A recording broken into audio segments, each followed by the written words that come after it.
Let's go open it. I saw this recommended from Instagram, so I decided to see what we can do with it here. And I'm very interested to try this out.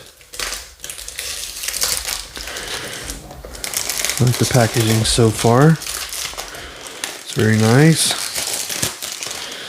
Take this off.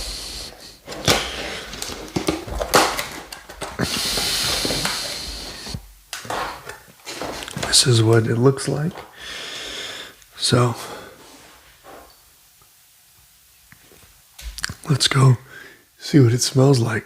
I just did the unboxing, so this is going to be my first go around with it. Let's see here. Turn this atomizer around.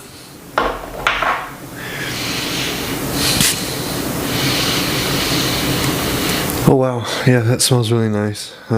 They said it smells like pineapple, and I definitely get that from that. So what do you guys think of this fragrance? Let me know down in the comments. I'd be interested to hear from you. And I am going to leave Mansara's Drop Base as the follow-on video. And I will also leave my Instagram down below. I am there more than I am here on YouTube. Thank you guys very much, and have a wonderful day.